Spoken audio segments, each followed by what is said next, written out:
our inaugural student meet and greet event at the consulate. It's an absolute pleasure to see you all here today. To start the event, I would request our Honorable Deputy Consul General to deliver the welcome remarks. So please.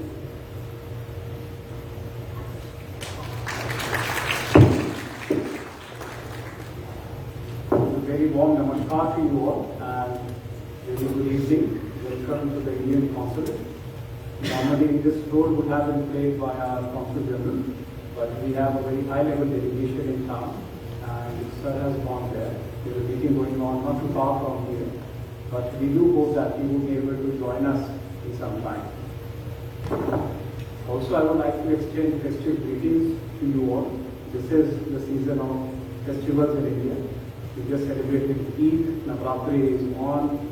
There is a friend that I know who is celebrating Gudi Padwa, Ugadi and Vaisakhi is to join us. So warmest greetings to you, to your families back in India for that. Let me share two numbers with you all, 225 and 350,000. Any guesses what these numbers are? So these are the numbers of Indian students 100 years apart.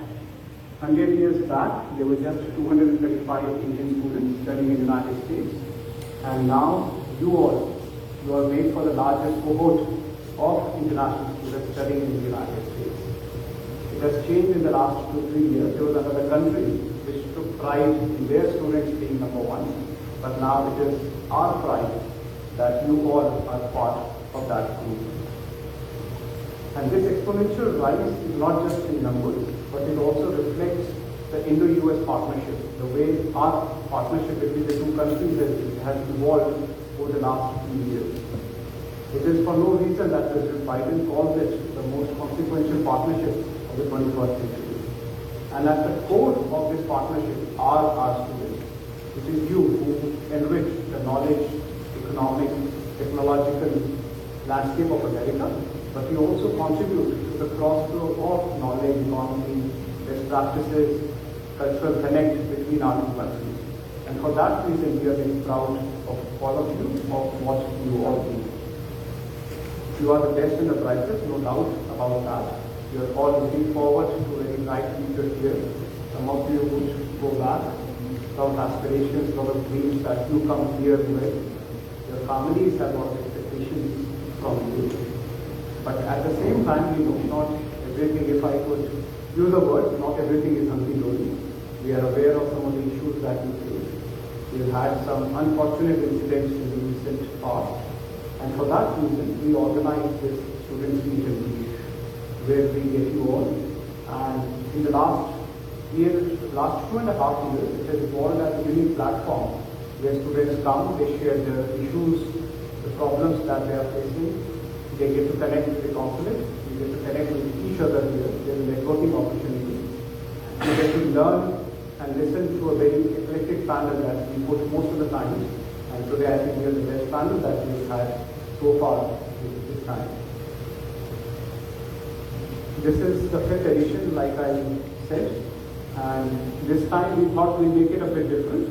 We would get Indian Students Associations also to take part. So after I speak, you will see 2 or 3 of Student Association leaders come in, they talk to us. Also a lot of students have joined us virtually, a lot of friends have joined us virtually, so we look forward to that.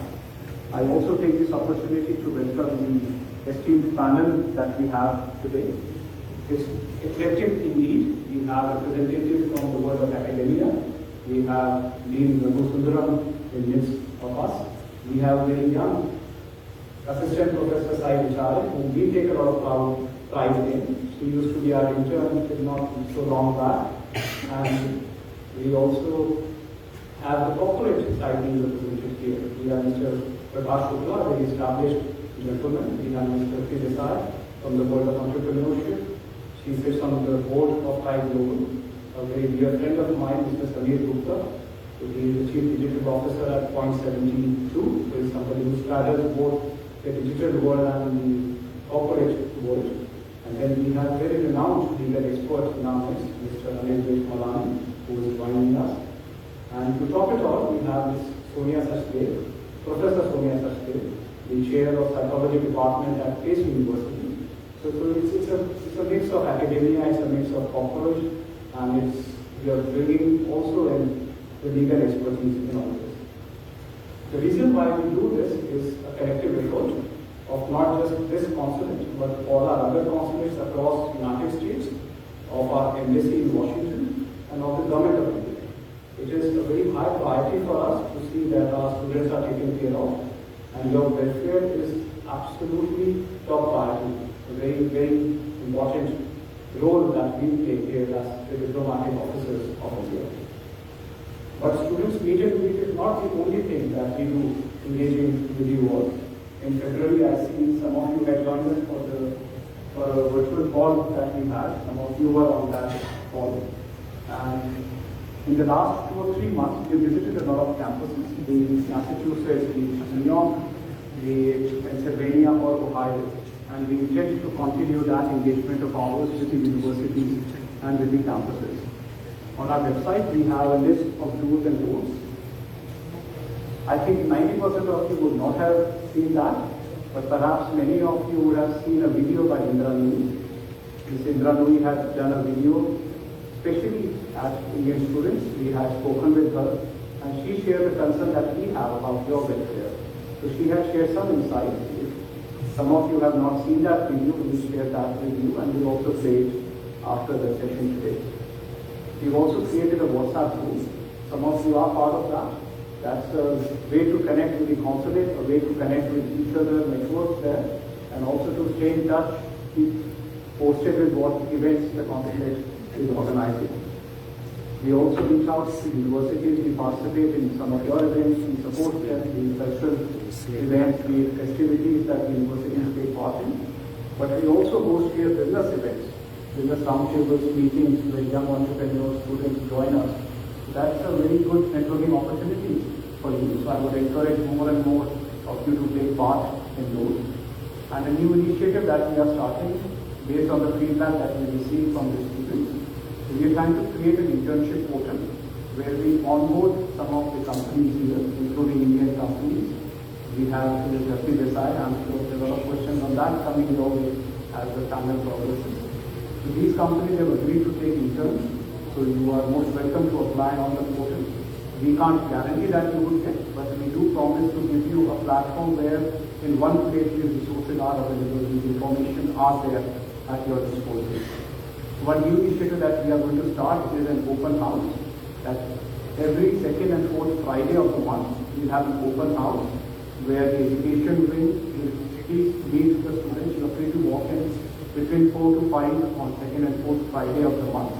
And it will be myself, Mr. Thakri, Mr. Vinod in the education side. Any issue that you are facing, feel free to walk in and meet us. One last thing very important for us is that we have seen that despite Indian diaspora being among the largest in the United States and our student community being the largest in the United States, the two are not connected. There is some gap that we find, so we have reached out to community organizations so that you find your mentors there. There are people whom you can reach out to in cases of emergency. Be it your events, be it their events, you participate in each other's programs and functions. So that is something we are going to be more active on in the coming days. And last but not the least, my request once again to the students, please register on the consulate portal.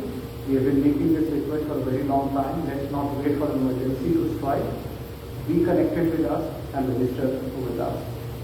Another request to you all is to talk about the India story. We are doing so well. We are the 5th largest economy in the world, on the way to be the 3rd largest. We look at the Indian stock market, we look at technology that is coming up in India. There's so much happening. So talk about it more often in the universities with your American friends. Let me close on the note. You all represent the legacy of Baba Saheb Bhimrao Ambedkar, who was a student at Columbia University. You might have heard about Lala Hardayal, who was a student on the West Coast, Loknayak Jayaprakash Narayan. These are the nation builders of India. And we of course all know about Satya Nadella, Sundar Pichai. They all came to this country like me as young students. Many of them stayed here, many of them went back.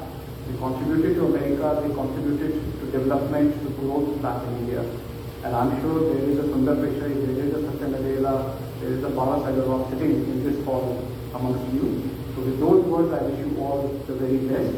And I assure you that Consulate is here, our friends are here for you. If there's anything that you need, my WhatsApp number is on our website. Feel free to reach out anytime, any day. Thank you, and once again, I will thank you all. Thank you.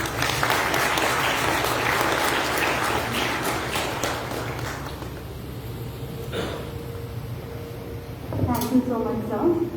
Now I invite the President and representative of the Indian Student Association for the brief remarks. Mr. Shashwat Kumar, Officer, Lead India, Princeton University. Please.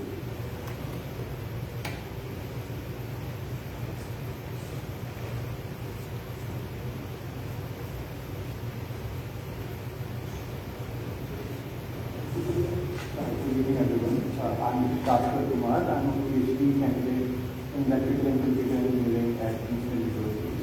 My area of research is quantum computing. I'm also, as Mr. Tabri, an officer at India, which is a graduate student organization. First of all, thanks to the staff of the Consulate General of India at New York for the invitation this evening. I'm very happy to be here. And I think the topic today is going to be what are the issues faced by Indian students in general, first in the university. My university, Princeton, is a moderate-sized university in the heart of New Jersey, right 2 hours down south train from here, you can take and transit. And there's pretty nice research going on in STEM field, and I'm a part of it. As I said, I've worked in quantum computing. We are pushing the boundaries of computing, trying to use physical laws, quantum mechanics to shift paradigms in computing. But as I said, we are a small school, so we also have a smaller Indian community, and a lot of people in that community are graduate students. So we have this organization in India for graduate students. What we do, we organize scholarly discussions with the personalities of in India, like policymakers or actors or influencers, and we put a platform for graduate students to talk to them. So this way, graduate students who are far from home can still be a part of the story of India voice. So it was described from that book. So we had Mr. Manoj Sinha, we also had Mr. Nitin Vikriti, we had many more people, and now we are going to host Dr. Vivek Lal, who is the CEO of Interact. So this way we are bringing together people from different backgrounds in diaspora and from Indian communities together. Also directly relates to the issue of what are our experience as an Indian student in the university. We cross oceans to come to this country to study, and I think there is a cultural shock. We see a vast difference in what is here from what we came back from. As I said, a cultural adjustment, it is a significant barrier. We come from a land of diverse languages, many traditions, and when we come here, we see this American landscape of traditions a little bit intriguing and also intimidating at the same time. I think we sometimes struggle with the social cues, or we struggle with character differences. So these are normal, subtle problems that we face every day to day. But the only solution to this is to stay here for longer and understand them. Second is, for many undergraduate students and graduate students, financial strain is a real problem because of the high cost of living in the United States and also expensive education. There are many universities, for example, my university, and NYU also, they provide financial aid to students who have their family income less than $100K for undergrad, and that's a good start, I think. So this also poses a need for financial literacy among students who are coming to India, and I would request the Consulate General to also take initiatives in this regard where we teach the students like me and other undergrads how to be financially aware.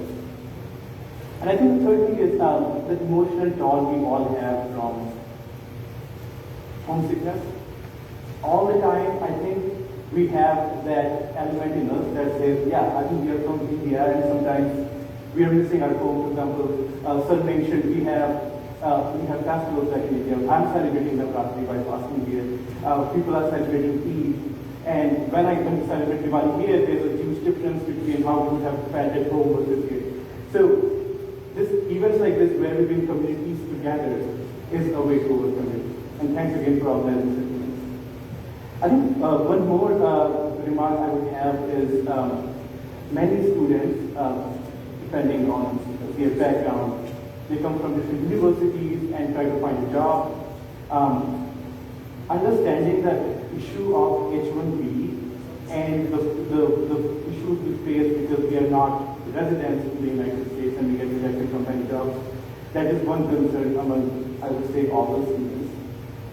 Full STEM, we get OPT for 3 years, for humanities just get for 1 year, so that's another concern for students from humanities background. And recently, this year, we have seen that the Indian student community has been rocked by tragic events in the past few weeks or months where students are either attacked or there have been mysterious fatalities which have been not been completely transparent yet. So I think each of these incidents have shaken the community, the Indian community in the US and also in India. And the programs like this, where we are reaching out to students from different universities, is going to be very helpful. So I really appreciate this initiative by the Consulate General of India to bring students together and to let us know, yes, there is someone for us. If we are in trouble, someone who listens to us. So in conclusion, I would say the journey as an Indian student has been filled with challenges, but it has also been filled with so many opportunities where to grow, we learn, and we move upwards. But at the same time, we also should take care of students and fellow scholars around us who are probably in need and we might not. So thank you very much.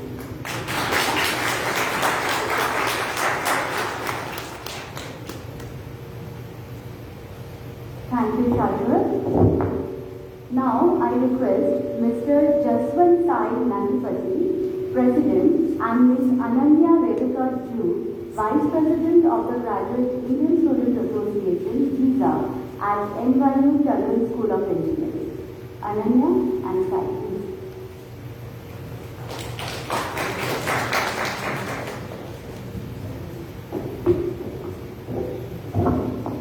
Hello everyone, good evening. I extend my heartfelt gratitude to the Graduate Student Association and the Consulate General of India in New York University at New York for extending this wonderful opportunity to us. To address this esteemed gathering, we are honored to be here today. My name is Jaswant Sai Nandipati. I am the President of GISA. Along with me is Ananya Redekar Ju, the Vice President of our organization. I am currently pursuing my Master's at Computer Science at New York University here, while Ananya is specializing in cybersecurity, also from NYU Tandem. We both are prepared to graduate this May, and I am privileged to represent our fellow Indian students here. NYU Tandem campus boasts a significant Indian population with approximately 55% of us hailing from India. Tandem is renowned as the second old private engineering and technology school in the United States. As per our organization, GISA's primary mission is to foster cultural understanding and integration among NYU community.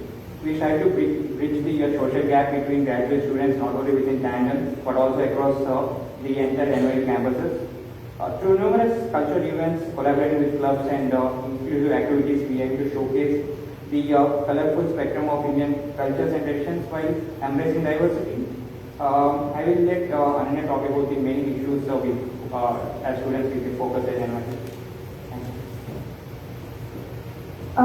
Now let's address the challenges Indian students face in the US and within university. Transitioning to a new country and academic environment can be daunting, often compounded by cultural differences and bureaucratic hurdles. As international students, we often find ourselves grappling with issues such as visa regulations, housing, healthcare, and financial constraints. Even more so, as mentioned earlier by the previous speaker, the increase in crime rate and safety for Indian students under protection has become another big sign of concern.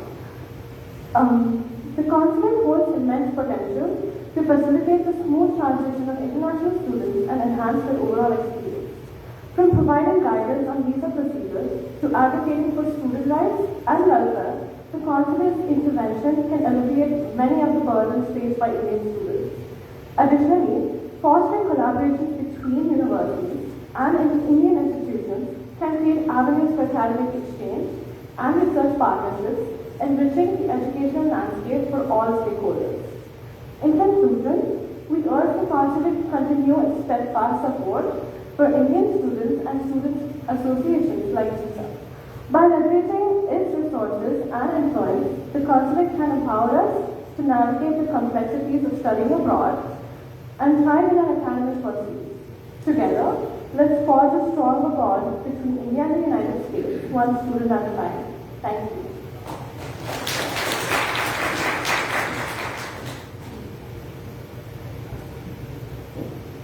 Thank you, Ananya. Thank you, Jaswant. Now I invite Ms. Anushka Bindra, President, Indian Student Association, Brown University. Anushka.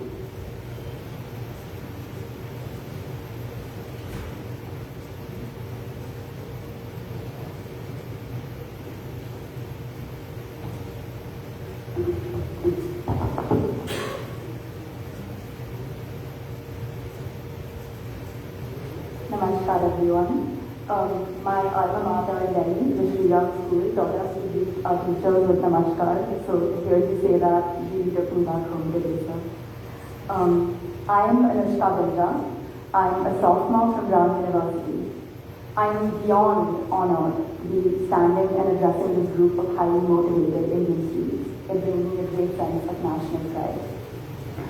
I am here in my capacity as President of the Indian Student Association and as an international student from Delhi. I extend my heartfelt thanks to Mr. Vinod for his tireless efforts in coordinating this meeting today. During fast-paced college life, it can be difficult to find time to authentically celebrate our festivals, like Diwali. It can be easy to disconnect from our national and regional languages. Essentially, it can be easy to leave home behind. Through Brown ISA, we aim to cultivate a community that reflects the essence of our homeland. Through the celebration of our festivals like Diwali, Independence Day, Holi, and various pujas, we appreciate our movies and listen to our language through Bollywood nights and feel a sense of home through the enjoyment of our cuisine. Through ISA, we strive to create a home away from home. Outside of personal difficulties like homesickness, which we hope to work on as a student group, some struggles we have faced in the workings of ISA include a general disconnect from resources available to us abroad and ways to contribute back home. For example, difficulty locating reliable ways to raise funds for tragedies in India. Many student organizations from countries like Brazil and China raise fundraisers and send a lot of funds back home to various charitable organizations. I think help in facilitating this effort of ours would be greatly appreciated. Furthermore, to facilitate greater connection and patriotism and to fight the ongoing brain drain, I think a student newspaper that Indian student associations from different campuses can work on would be of great help. One endorsed by the consulate, one that keeps us updated with Indian politics and achievement, and with consulate resources and meetings abroad. Given recent tragedies, I also believe discrimination and racism against South Asians, Indians in particular, is on a rise. Recent incidents have left parents worried, mine for example.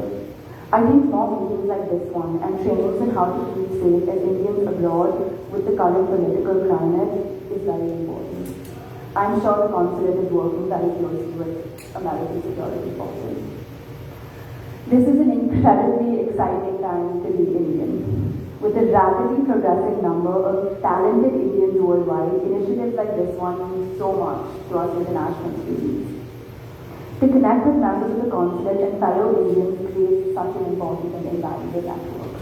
Thank you so much for having us here today. We're just so excited for all the upcoming initiatives. Namaskar.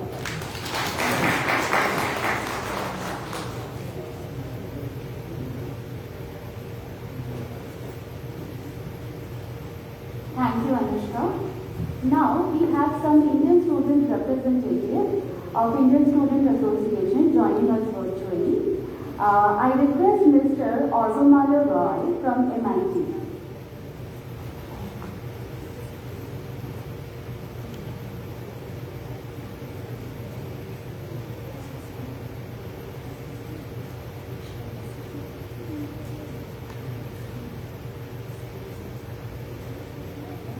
My audio was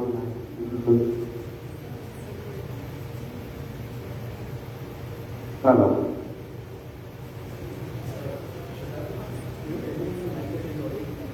Yes, so am I audible?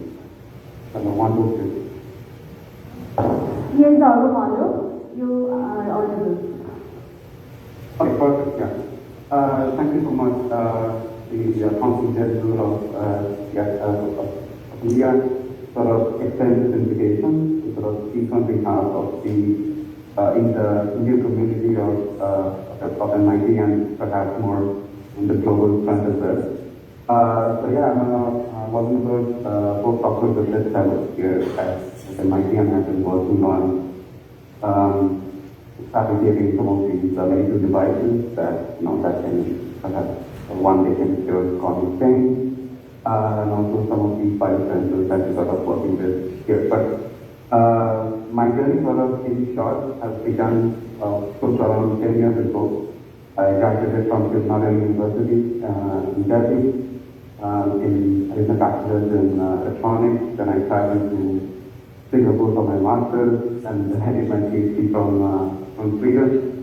And now I'm here as a researcher at MIT. And throughout my journey, I think one thing has sort of come to my attention that especially for researchers like me, it is very important that we sort of continue these international collaborations with different partners all across the globe, and that sort of took a big hit, especially during my time in Sweden and even go back in Singapore as well. And it's all about these at the end of the day, and myself as speakers have also sort of pointed out. One of the suggestions that I would like to see in front of you and in guests is that I think India can propose the idea of a global scholars sort of visa in which all countries can sort of come together, and not only the scholars from India but the worldwide can sort of access these unique channels, and in order to facilitate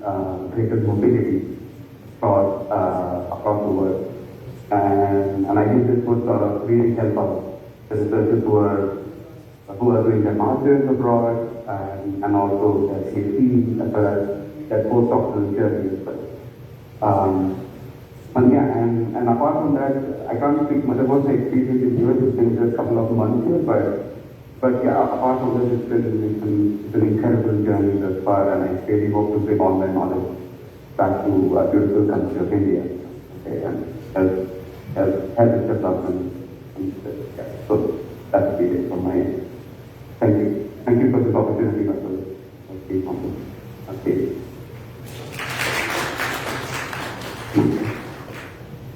Thank you, Mr. Roy. Now, Ms. Sanjana Dey, Co-President, India at Harvard Graduate School of Education, will be joining us virtually.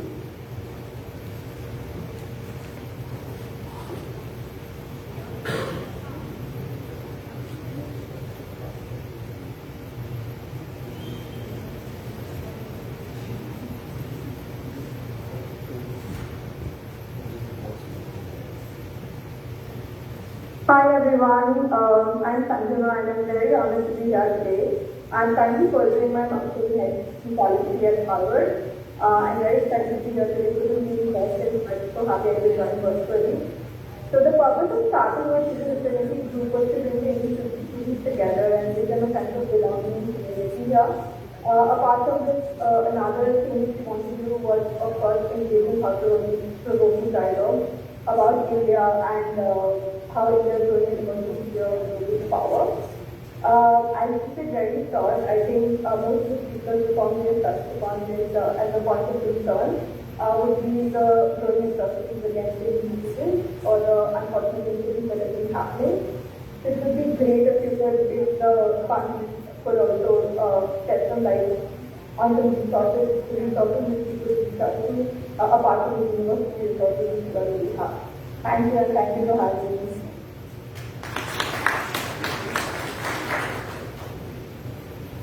Thank you, Sanjana. Now I request Ms. Sarvari Kenkar, representative of the Indian Student Association Rangoli at UPenn.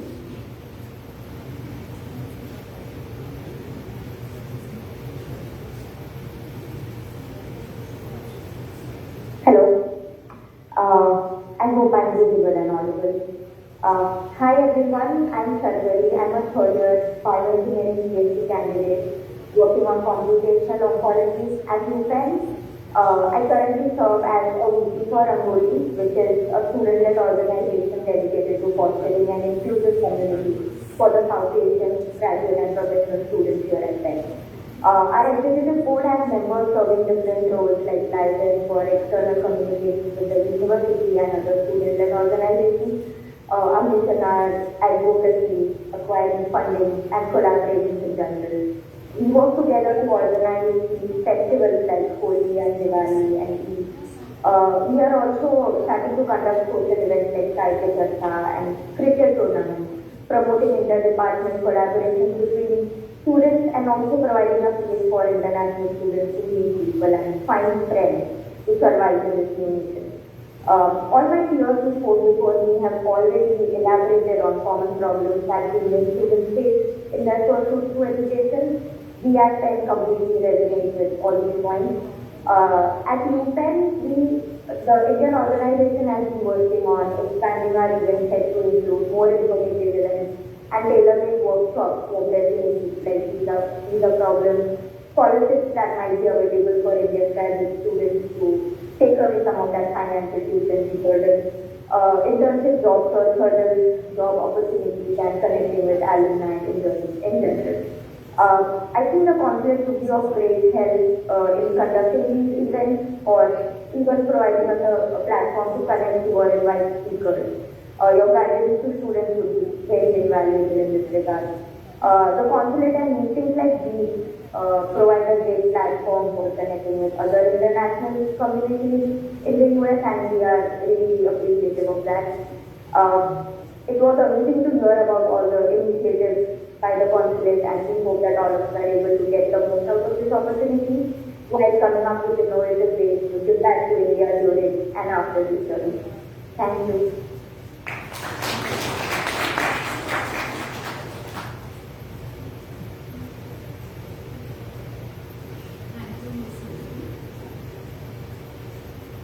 Thank you. Keep up the great work that your association is doing and stay in touch with the consulate. So following these introductions, we now proceed to a panel discussion, and it will be moderated by Mr. Prakash Shukla, Managing Partner at Wayfair Ventures. Mr. Shukla is a seasoned professional with over 25 years of general management, finance, technology, and entrepreneurial experience. Mr. Shukla is a Managing Partner with Fish Farm SolarX LLC. He served as Senior Vice President and CIO of Taj Group of Hotels for over a decade. I request Mr. Shukla to join us on stage.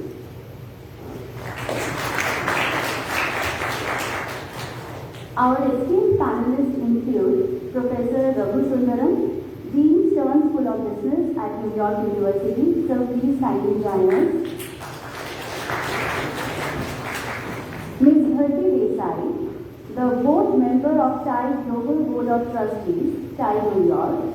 As a global business leader, entrepreneur, born and raised in India, Ms. Desai built businesses, funded and mentored women business enterprises in sectors ranging from AI to fashion and hospitality. Now, I request Mr. Samir Gupta, the Chief Digital Officer at Point 72, to join us on stage. Mr. Gupta is a graduate from Carnegie Mellon and Harvard Business School. Mr. Gupta is currently the head of data solutions at Point 72, a hedge fund, and baseball team New York Mets. Now I request Mr. Jetmalani, Mr. Anil Jetmalani to join us on stage. Mr. Jetmalani is a partner at Jetmalani and Nalaset based in New York City.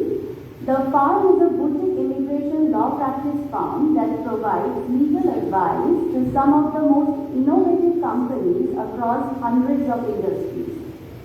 Now I request our very dear Ms. Sai Vicharya. Ms. Sai is an assistant professor at NYU Robert F. Wagner Graduate School of Public Service. We are very proud of her as she has completed an internship at the consulate. Sai has been actively involved in politics both in India and at New York University. Now I hand over to Mr. Shukla to moderate the panel discussion.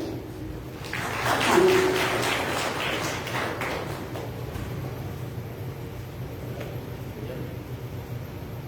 you. All right. Great, thank you. And after hearing the students, I feel intimidated. And I don't know what value we can add as a panel, actually, but nevertheless. Let me start off with you, Professor Sarelli, because you deal with umpteen number of students coming from all over the world, but certainly lots of Indian students. And the first thing that's on their mind are jobs and obviously immigration. So what do you see as future of the economy, given that the interest rates are spiking, lending is in trouble, there are lots of empty buildings in New York City, people are afraid of what's going to happen with artificial intelligence. Maybe you can shed some light into what they should expect in terms of future job prospects.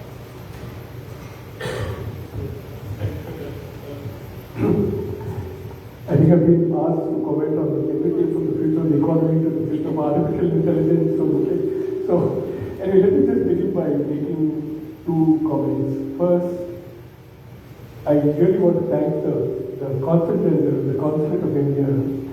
I've been in the US now for 40 years, and over the 40 years, every few years we had to interact with the consulate. The unbelievable sea change in the way the consulate has been operating the last 7 years. It's hard for me to even describe it, the proactive nature of, for example, we used a group together, and when Dr. Varun was talking, he spoke about the open houses they are holding. The concept used to be a fortress. Nobody almost used to be allowed in, and when they allowed you in, it's just incredible under both the previous concept general, Mr. Jaiswal, and now the changes that have happened.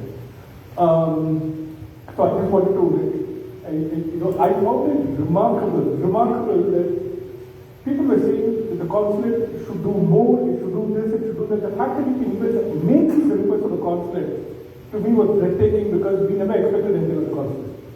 I think all of us, some of us at least are old enough to remember that period.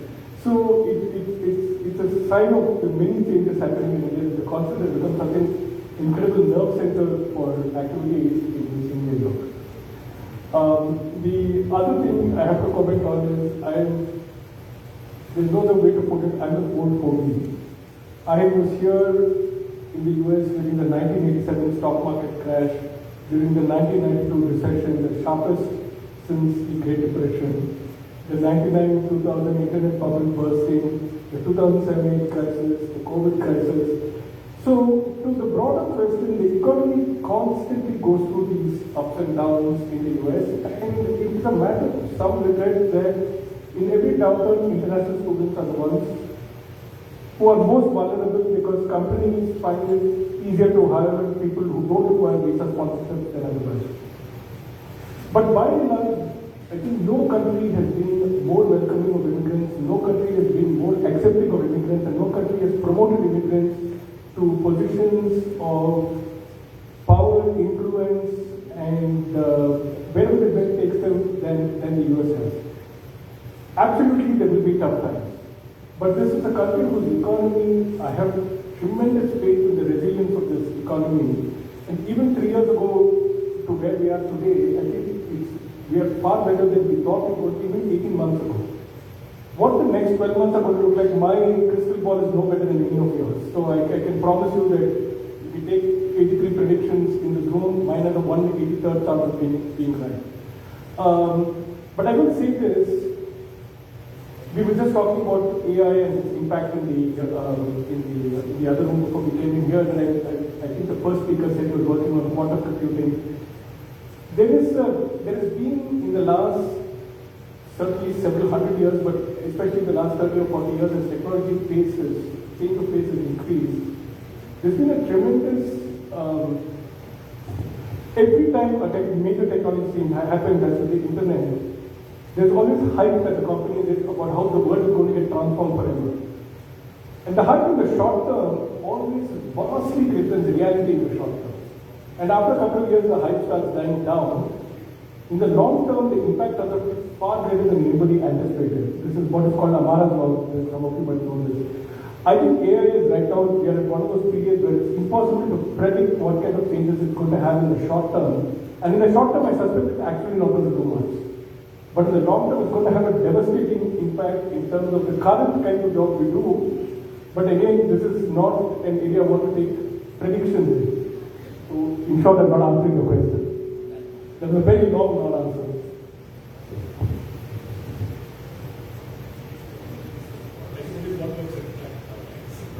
All right, so thank you for that answer and not answering my question. That's quite okay. But, and I guess the second question that begs to be asked, and I'm sure it's at the top of your mind, are the legal and the immigration issues with respect to getting, whether it's permanent residency, work visas, H-1Bs, etc. And Mr. Jethmalani, I thought that maybe you can comment on what advice you can give the folks so that at least the legal aspects of at least immigration are sort of away from the stuff. As far as immigration is concerned, it's getting more and more complex. The time frames are increasing. As all of you know, a lot of you might know that as of April 1, they substantially increased the filing fee. And I was telling in the other room that for an EB-5 526, prior to April 1, the filing fee was $3,675.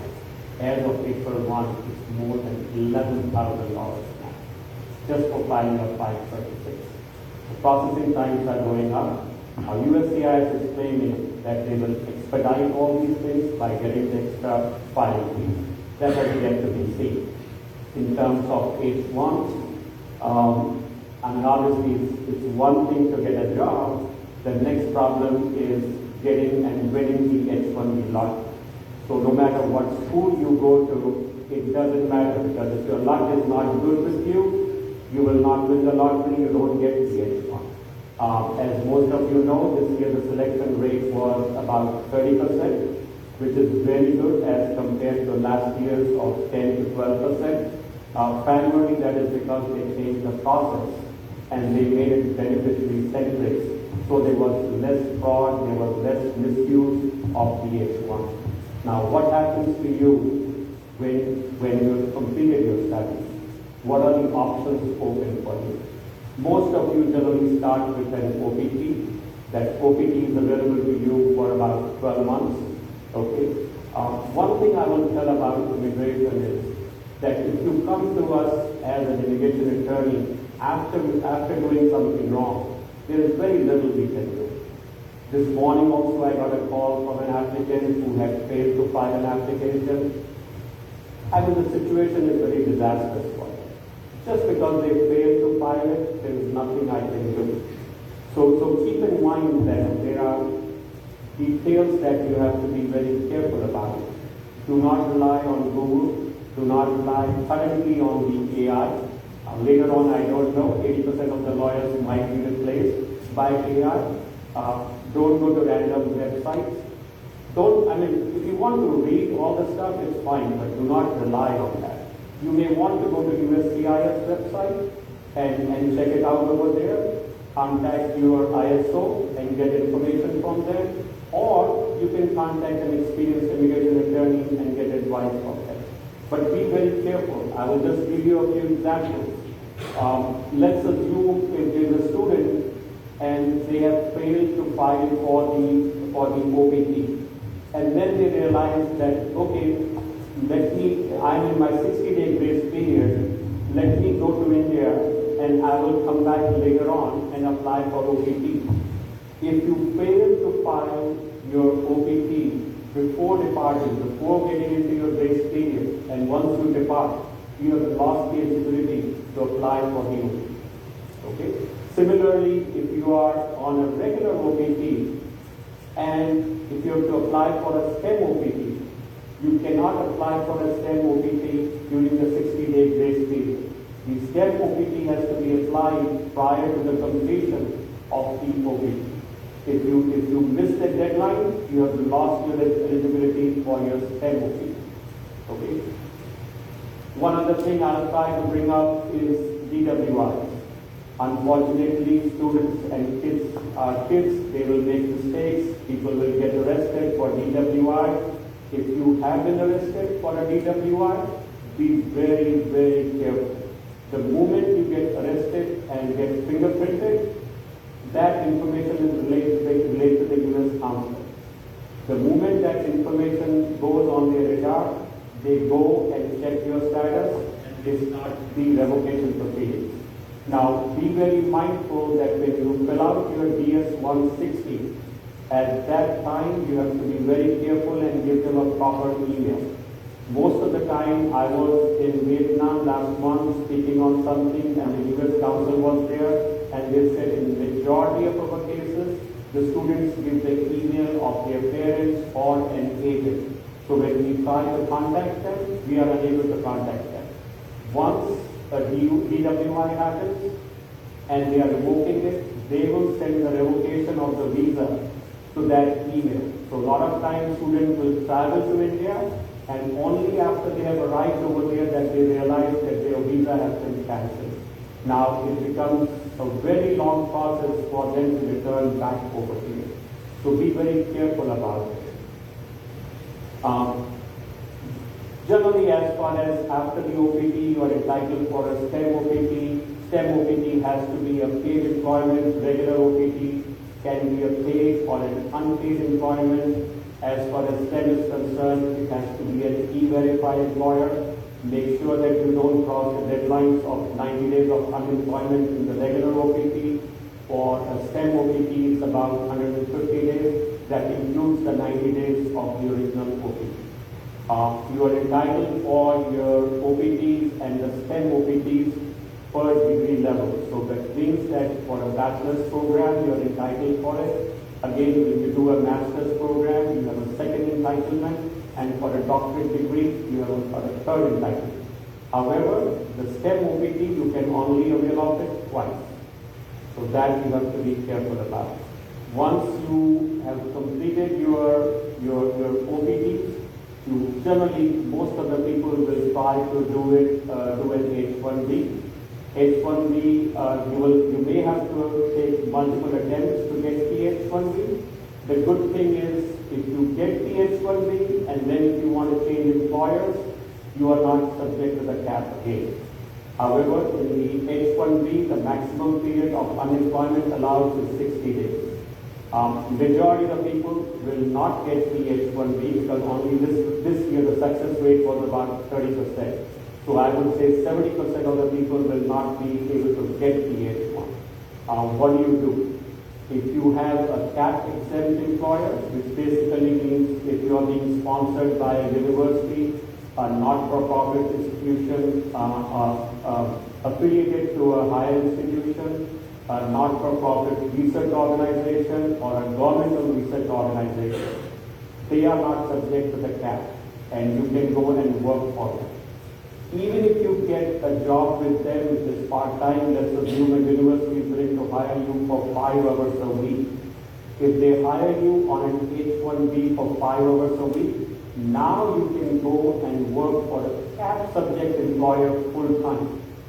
So that is something you should keep in mind and try to, if you're not winning the lottery, you may want to go and work for a CAP exempt employer.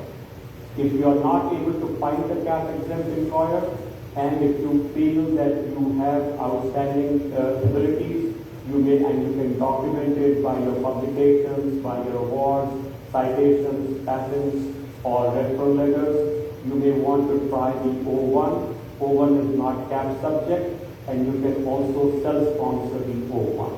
If again O1 is not a choice, you may want to go back as an F1 or try a day 1 CPT, okay, and then again try for the H1B lottery the following year.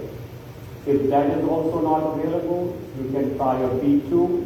Okay, B2 will not allow you to work over here. However, it will allow you to stay temporarily for about 6 months. May I ask a question? Given the limited resources that the students have and legal costs associated with all these procedures, are there any sources that you can recommend that they can follow up or speak to or get advice from, where it's not, because I think the challenge of an immigrant student is one of balance. Right? I mean, they have academic load, and then they're also resource constrained. And given the very high legal costs, how does one afford these types of expenses? Number one, and are there some social enterprises that may advise students where it's not so costly? Before COVID, actually, we had started a program here in the council here, and I would come over here with my sources and maybe and we can start today if you want. We can invite other attorneys. Yeah, I just think it's super critical to have some resources for the students so that they can get legal advice, because legal advice is extremely expensive. Having said that, I don't want to belabor the point, because I think we can go on and on. This is a very complex subject, and I applaud you for at least sort of outlining the complexity of the legal process in this country. Moving on, I wanted to get some viewpoints from this, because having been you're sort of a chair of TIE, and I have some very fond memories of the days of TIE with Kanwal Reddy, going back to the 80s. What does TIE do for students, and how does TIE sort of interact with students to help them sort of maybe get training, maybe help them sort of, given TIE's network, we should be able to sort of help them get placed in at least practical training or something. So, any advice you can have? No, absolutely. First of all, thank you, Ravi. It's an honor to be here. I'm a bit of an outlier. So I was born and raised in India, and I was educated in India as well. So I've never gone to school or college here. So I'm all about incredible India. So all hope is not lost.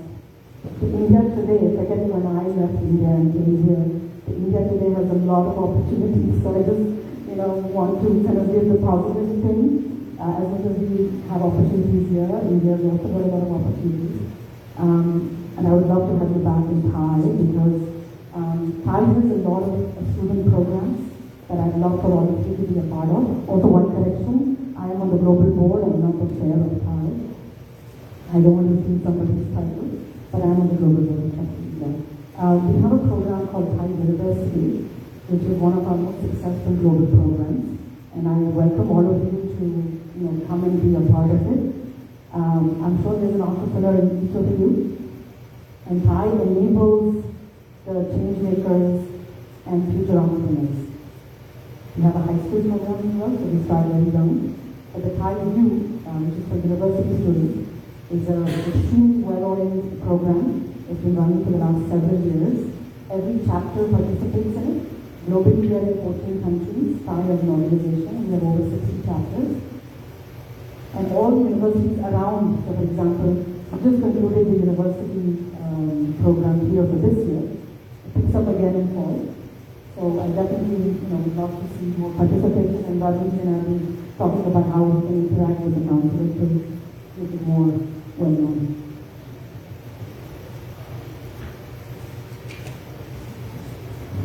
Thank you very much. I'm sorry I misrepresented your position with TIE. But by the way, for those of you who are not familiar with TIE, it's an incredible organization. It's been around since the 80s. For those of you, I don't know if you've read the book called The $8 Men, the early Indians who settled in Silicon Valley, they came to the United States with only $8 because that's how much foreign exchange they were allowed from India. And some of those leaders have funded and grown very, very large companies in Silicon Valley. And TIE was very much part of that ecosystem, and it's a great organization. You should reach out to TIE and become a member. Having said that, I want to switch track a little bit, and for those of you who are in, quantum computing and network security and all that, I thought I would reach out to you, Samir, and give your thoughts on asset management in the United States. For those of us, just to go off on a slight tangent, I think you're absolutely right about India. I came here in the 60s with my parents. I grew up here, but then I went and worked and lived in Bombay for 12 years. And it was the most exciting experience in my career. And India is emerging, and there's so many opportunities. I remember one of my classmates, he went back, we funded him, started a travel company, and has a very, very large edtech company called Eriditis. So there are lots and lots of opportunities. But for those of you who are interested in finance, at the intersection of technology and finance, there's nobody better than Samir here to give us some insights on what that world is like and what opportunities it is for new students in asset management. So I'll give you a personal story which hopefully will empower everybody in the room. Grew up in a very small town, and when I went to college, I could not even finish a single sentence in English. And somehow, I just kept going and going, and easier hired me. And then I said, well, I need to, break free from there and, maybe get an opportunity here. And somehow I came to the US, and Karthi Shatabdi mentioned, I thought that that opened good doors. And the door was very complex. It was just like very, very sharp programmers. And I sucked at it. So that was sort of like, failures after failures that I was facing. Then I said, okay, you know what? Let's run away from technology and let's do business school.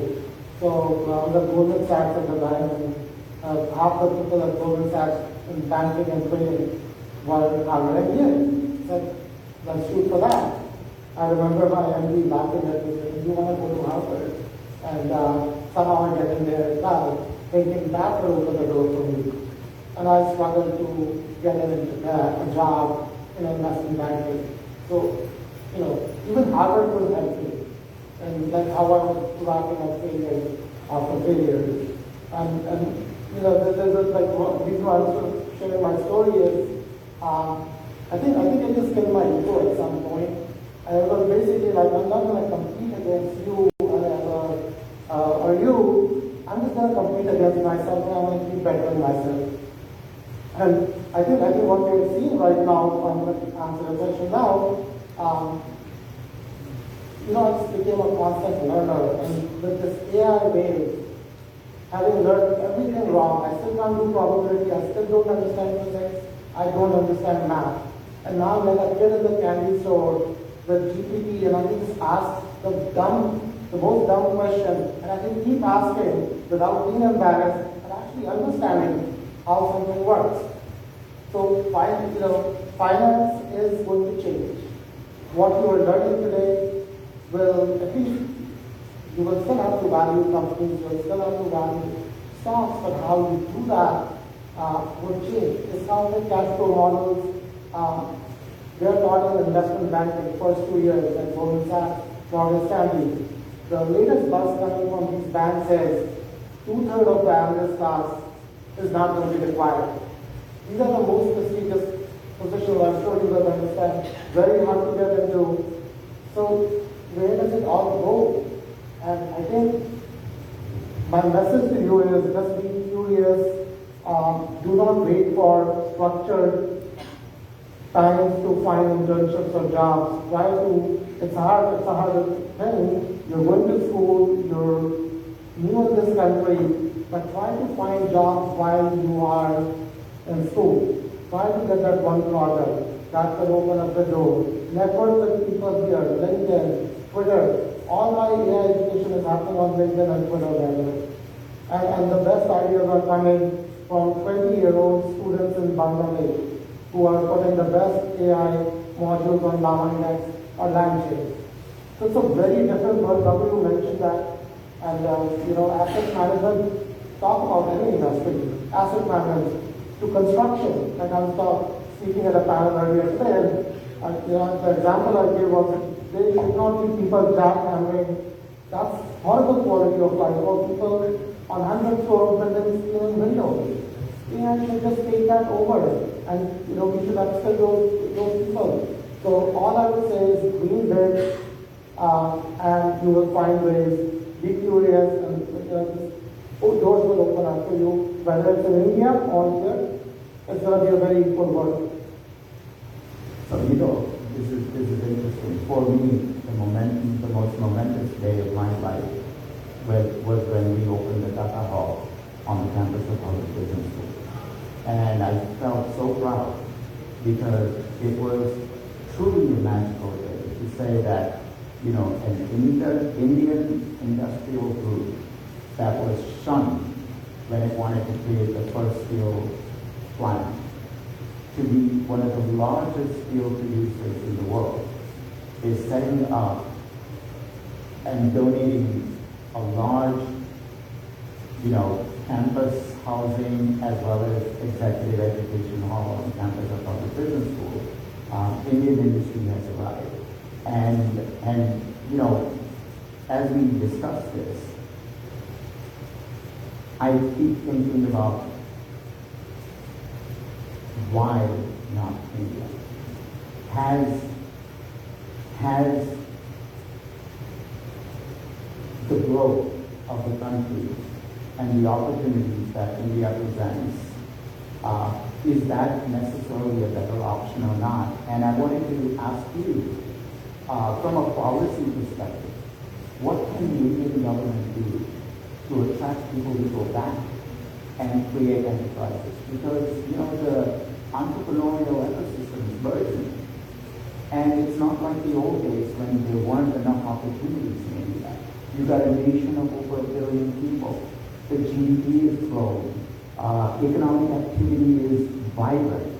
So what are some of the things in your mind that the government should do to sort of spur entrepreneurship, have students sort of go back and create businesses and grow with the country?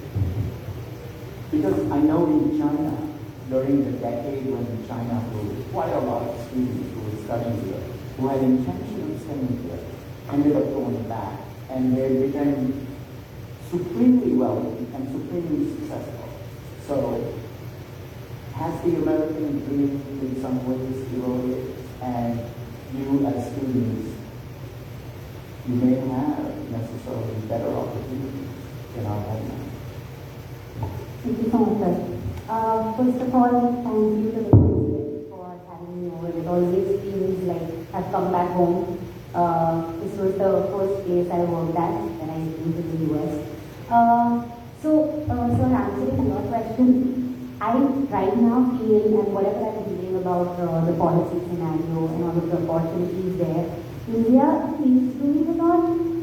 Like I was initially when I came here, before that, I used to work with the government of Gujarat and used to I used to assess CSR activities, and there was a lot that the Gujarat government specifically was doing in terms of entrepreneurship and internship opportunities with the government. Like there's a NITI Aayog where a lot of students go and work. So I know for the fact that the government has started doing that, and if given an option, and I'm sure I'm very positive right now that one fine day I'll be back there too. So I want to go back definitely. I think the only reason why maybe a few students still want to stay back here for a while and then maybe go back is, to be honest, the money. Because we come here and we pay a lot in tuitions and we take loans, or our parents are paying for us. So, there's just this burden or guilt that I just cannot go back immediately. I need to get all of that first from here, whatever I can, and then I will go back. That is one thing which I feel that's one of the reasons why a lot of students are taking their time to go back. But I've also seen a trend. So I was on the other side just a few months back. I'm a pretty fresh graduate. So what I do professionally, that does not matter, but I graduated a while back, and I know that a lot of students went back. A couple of my Indian friends also went back for the same reason. That they also feel that they would get the pay that they want, but there are so many opportunities now in India. There are so many non-profit organizations. There are so many government internships that are available right now, jobs. So yeah, I think the government is working towards that, and maybe that's something we should keep working on. Like even during the coursework, like something like in my program, doing an internship was mandatory. Like I had to do it. Right now, I don't see that in our universities or colleges. I did my master's in India, I did my MBA in economics, and I didn't have any of that. But here, I had no option. And the best decision I took was to do an internship at the consulate. Because first of all, that was the first thing on my resume. So I think that's something that our universities and education system in India should also do, that you need to make all of these things mandatory. So by the time you graduate, you're strong enough when you sit for an interview and when you answer this question. Thank you. Absolutely, I think there are plethora of opportunities in India, and after throwing the kitchen sink at Professor Sundaram here, I wanted to throw another kitchen sink at you and ask you a question about one of the disparities that I see between the United States and India, having worked extensively in both locations, is that I think the maturity of the capital markets and the lending protocols associated with doing the healthy mix of debt and equity to do entrepreneurial startups, cash flow startups. I'm not talking about venture-backed startups. I think there needs to be significant amount of work in India so that credit is readily available for economic activity. So I wanted, given I'm going through your bio, obviously credit was the word that kept popping up again and again. So I want to ask you, what are some of your recommendations with respect to credit, and how India can improve access to credit for economic activity? Thank you, Prakash. I think there's no matter to that, right? I mean, it's 40 years ago when I was doing my MBA in India, I studied at IIM Hyderabad, and during that period, Indian equity markets were really slow and sleepy markets. And then this company called Reliance came along in the late 70s. and completely upended capital markets with the issuance of convertible debentures, things that retail investors never thought about. The whole retail culture of investing in India was almost single-handedly created by Jeremiah Azari in the early 80s. Equity markets have gone through ups and downs, but I remember a period in 1994 when there was a tiny company called MS Shoes East. It was a $4.7 million, just $4.7 million default. And the Indian stock market shut down for a week. For a week, over a $4.7 million default. That same week, Paris Bank failed in Singapore, $940 million loss. Singapore did this, the stock market opened the next day, function, everything went back. So metro market, that is almost impossible to imagine India today, the equity market of India, the development of the NSE, electronic trading, things have become far more efficient. But credit markets everywhere tended to be a little more opaque. In India, there's been a bigger problem for a long time with the absence of even defaults. The credit default swap market when it was developed in India, you needed defaults to also trigger a swap payment. But in India, defaults never happen. When loans keep getting evergreen, you do many other things. I think it's not a major secret about what we've had a number of bankruptcy law reforms in India, and that bankruptcy law operates much better than it used to. But one of the things, I won't get through my thoughts on this, but I think between the development of,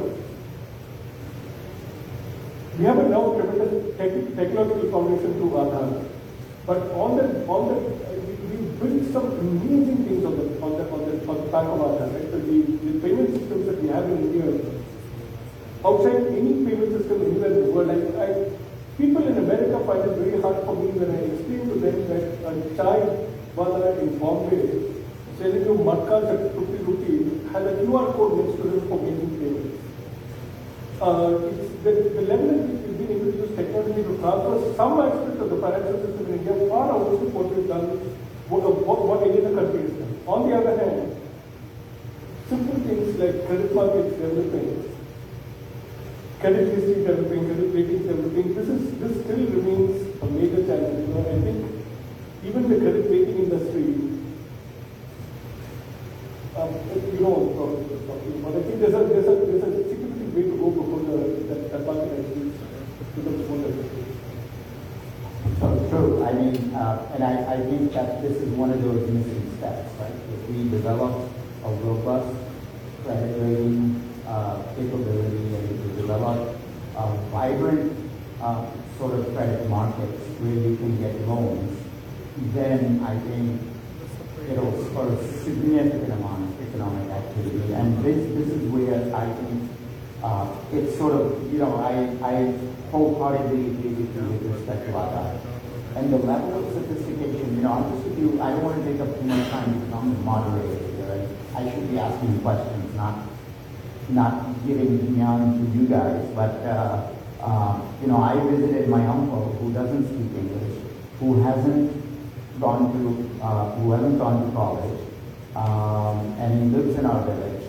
And I was talking to him about quant trading, some of the stuff that your boss was famous for, and so I started talking to him about TradingView. Now, many of you will be familiar with TradingView. And the guy said, oh yeah, I know all the technical indicators. I know 30-day moving average, 60-day moving average, 70-day, he just rolled off whole Kaufman moving average, and I'm like, oh my God, this guy really, and he actively trades his portfolio. Super sophisticated. And then there are countless number of examples. I sit on a board of a non-profit called KP in Hyderabad. And KP is a very interesting company. It's a impact organization that won the Earthshot Prize 2 years ago. And they build greenhouses to these farmers, marginalized farmers, so that they can grow crops. And you won't believe the level of negotiating skills that these farmers have. that these guys are not able to capture any value in selling those greenhouses. But the farmers are getting 3 rounds of crops in one season where they had crop failures regularly. So there is just so much potential, and it's so exciting for me. But you were about to say something. Sorry,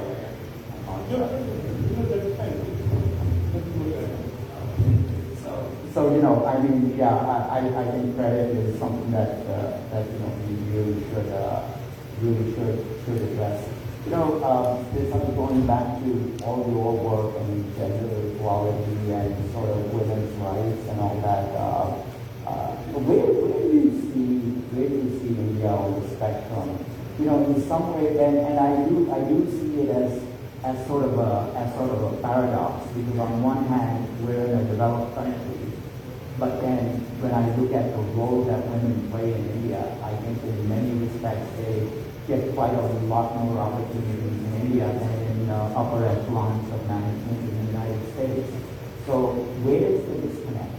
Maybe you have some insights.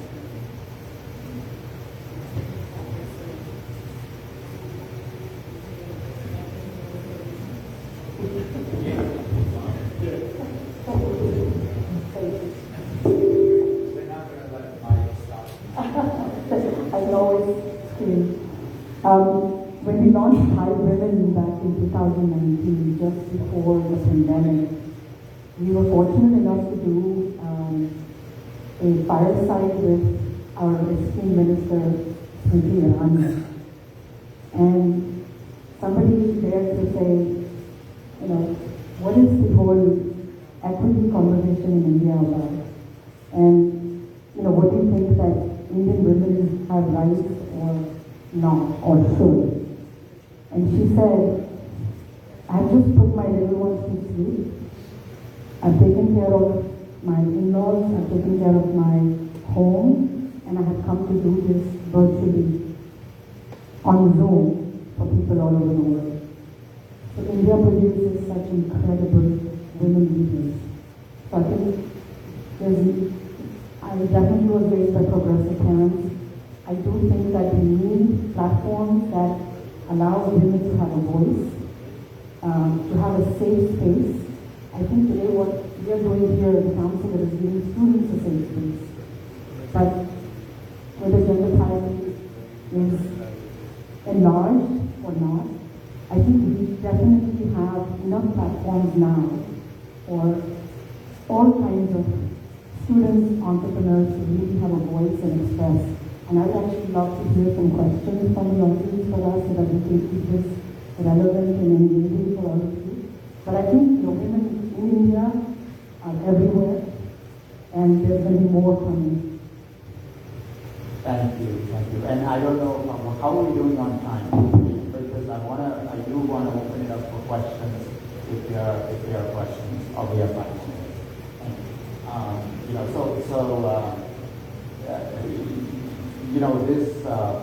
When I walked in, there was this debate going on amongst the panelists about the role of online education, and our esteemed professor here had this view that, yes, new things may come along, but nothing's going to change the traditional degree granting organizations. On one hand, he says that, and then one of my board members, Sal Khan, who has made a huge impact in training hundreds of millions of kids in villages. In Dharavi, for example, you see kids going through Khan Academy, and we had actually funded him to do local version of Khan Academy in India in local languages. And I guess the question that begs to be asked is, you have a view on traditional education, degree granting programs, yet there's so much learning happening. And my friend Ashwin Damira, who we funded in his first company in Travel Guru, started Eruditus. And Eruditus is basically doing joint programs with all the big universities that we see here, MIT and Harvard and Stanford and And he's basically doing joint degree programs with them, certificate programs with them. And so, what do you see as part of the future of education in Minnesota? So, I was not really quite suggesting that universities are not going to change. Let me just comment, okay? I walked in halfway during this conversation, so I can read the script.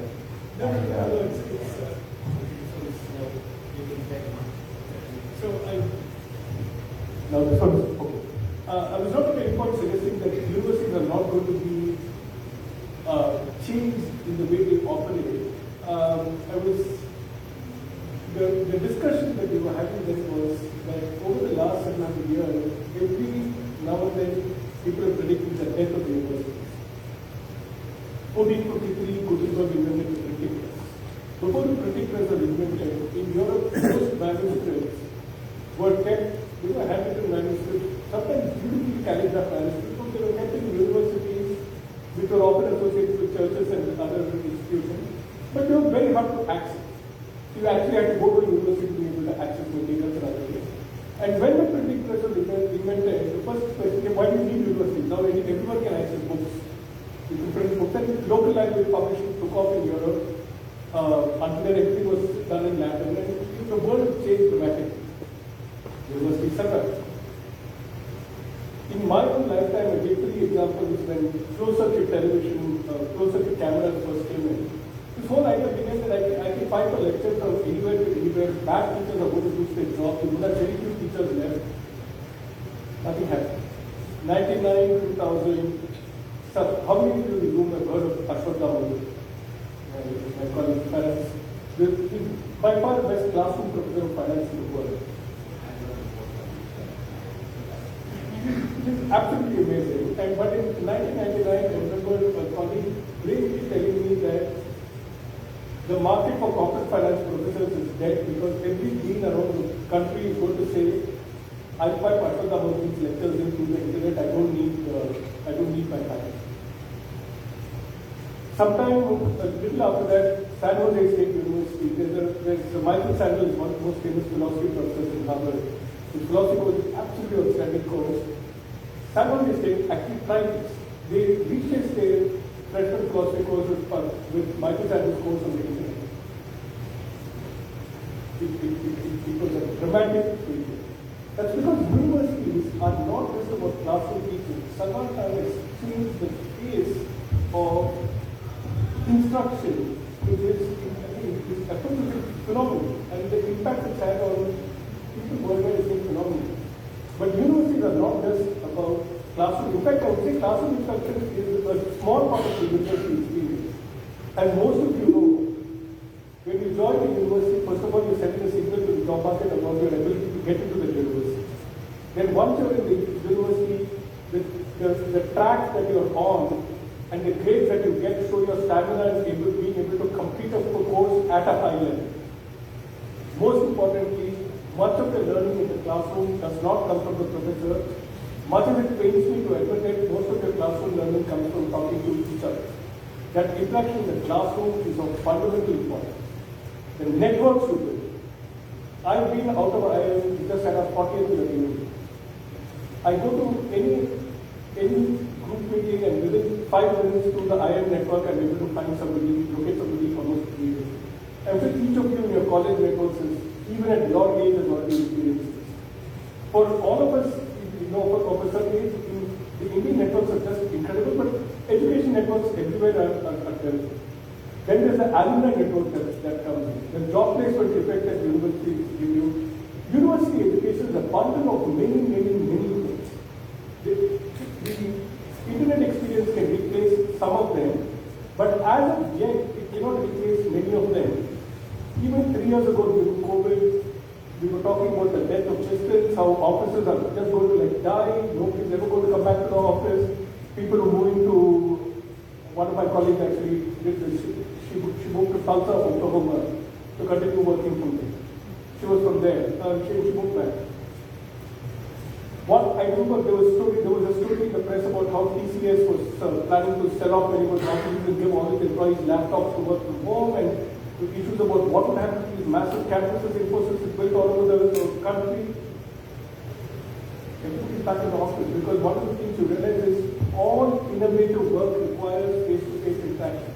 You cannot innovate by seeing somebody on screen. We don't yet have a technology that is remotely capable of innovating the way innovation occurs. And education is all about innovation. Research is all about innovation.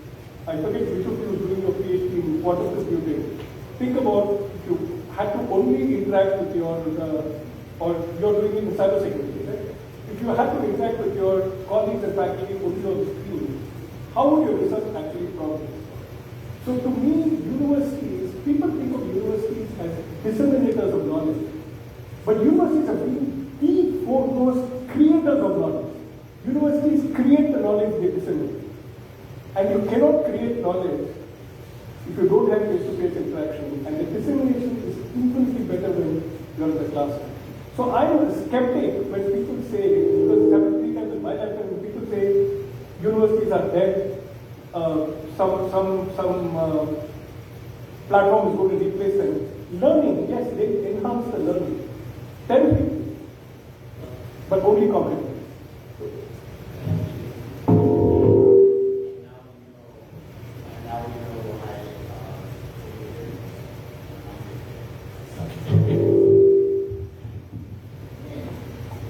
Can you hear me? Okay, great. So now you know why he won the Teacher of the Year award, and best teacher graded by the student. Well, but it was in your bio, so I know, and this is why I cannot argue with you on this whole education debate.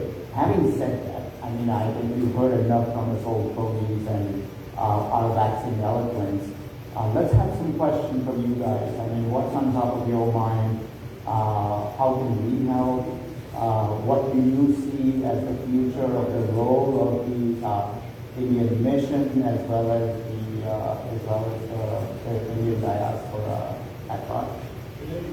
Can I just make one comment? Nothing to make this when all of you were talking about getting adjusted to life in the US.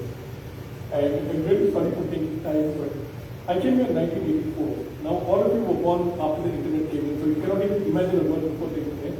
But in 1984 there was no internet. The only way you could communicate with back home was to write letters, physical letters by hand. Okay, we have so there were no PCs and other PCs that just come in. You couldn't print out anything. You had to write things back hand.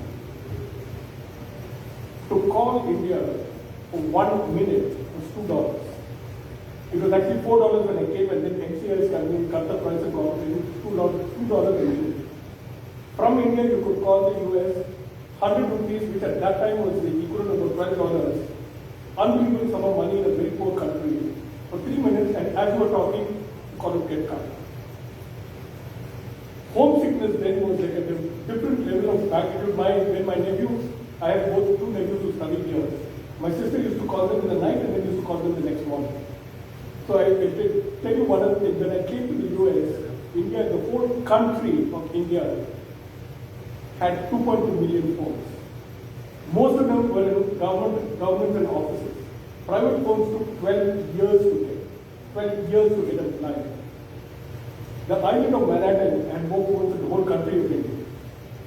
Communication in those days, I'm always so impressed by the fact that each of you can pick up the phone and call your parents the next day, call your siblings the next day. For us, it was, I went back home once in my first 8 years here.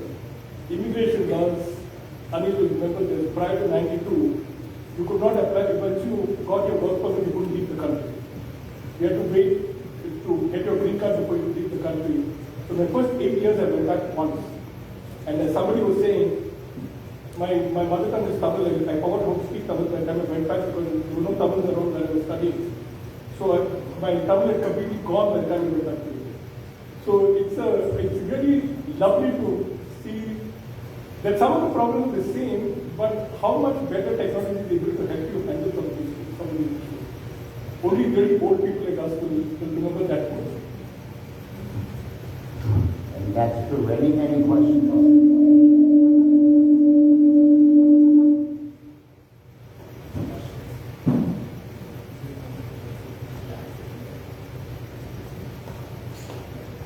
My name is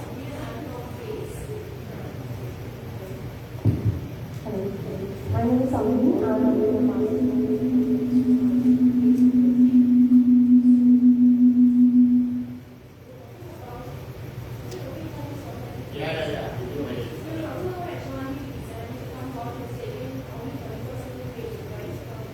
This year it was 30%. 20 to 30% difference.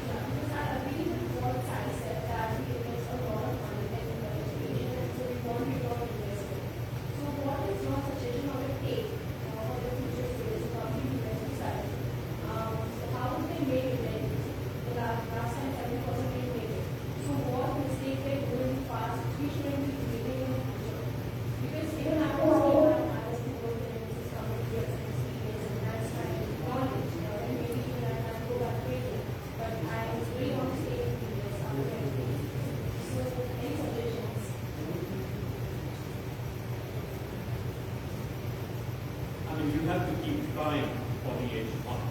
Unfortunately, it's a system where they don't have any competition. See, everything else has competition. USCIS doesn't have competition. Whether you like them or you don't like them, you have to go with whatever they tell you. Think about it. They just started allowing us to file H1s online as of April 1. Even that also half of the H1. If I want to combine 539 with the H1, I cannot combine. I still have to do a paper file. So that is a very different world. Now you have to plan it. There are multiple ways of doing it. Unfortunately for Indians, the green card process is a very difficult process. It takes about 12 to 15 years at this point. They are currently processing cases that were initiated in 2012. One of the reasons for that is because the majority of the visas are being taken away by India. So the demand is very high. If you were born anywhere else other than India, you can get a green card in about 3 years or even less than 3 years. Obviously, if you file under the EB-5, it is much faster. If the growth rate for Indians today, if you were to look at it, and obviously you have to have a lot of money for that, minimum of 800,000 or $1,050,000, which is a lot of money for a student. Okay.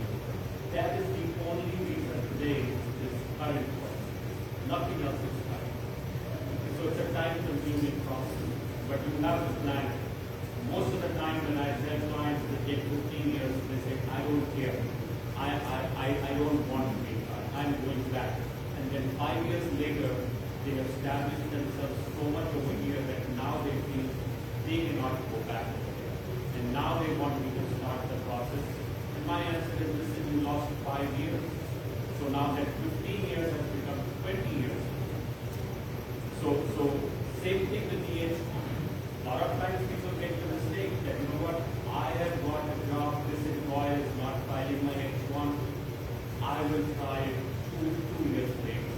Don't take that mistake. Even while you are studying your master's, if you have a Bachelor of Engineering and you have a job offer, file for the H1, hope that you win in the lottery. You can process it as consular processing, and that way you can postpone when you will start working. But at least you are not capped subject.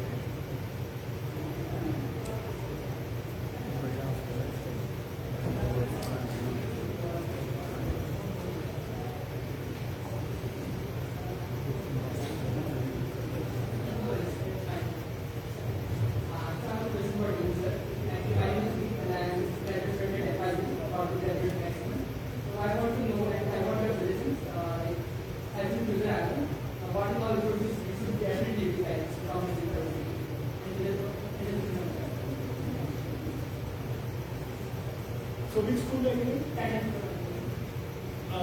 So I think you should look at, one of the things you should look at is what kind of continuing education opportunity standard you have. So at Stern we introduced 5 years ago the ability for alumni to take courses, regular courses.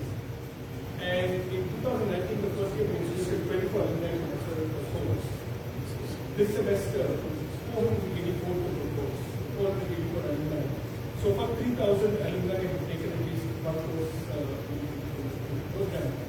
It's become very popular because one of the things that is absolutely guaranteed to happen, and this is Samir's point, Rustin to the way atrophying at an astonishing rate. You can do two things. You can spend a lot of time trying to learn things on your own, or you can attend a course and learn things systematically. Now, all of you in the room are smart enough to learn almost any subject in the world of your own. But you know what happens if you try to learn something new? Let's say you suddenly want to learn about blockchain and cryptocurrencies. You start reading an article on it, you see an interesting link, you follow that link, that takes you to another link, and before you know, you've gone very far away from where you started. And then you bring yourself back to try learning again. The advantage of course-based learning is very systematic. It's step-by-step, 14 weeks will take you through the topic. So one of the things I would urge you to do is lifelong learning, look into the opportunities, and take advantage of it. Our lifelong learning opportunities are open to all our alumni, and we live stream the courses. So if you're not going to participate in person, then you can't participate in class discussion, but you watch the video. The second thing is never lose contact with the alumni network. You know, I cannot tell you how important this is. Attending the 5 years and 10 years and 15 years, 25 years, you never know when you're going to need help from one of your classmates or need to reach out to one of them. Those are the two biggest things that we ever do.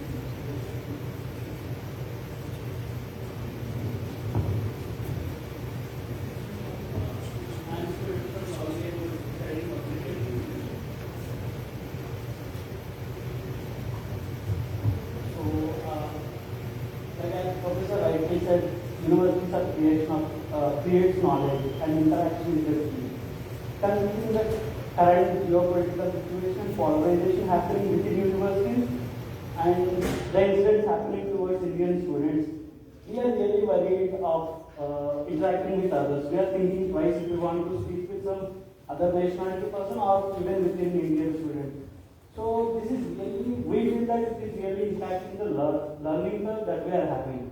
So how do you think the students that are in present education system different from the system which is few years back, like they have some sort of calm and cool environment, and how this is going to impact the business, like we are going to join some businesses in future and we are going to make something. So how do you think from both academics perspective and business perspective? So it's a very good question. It's not an easy question to answer. Right now,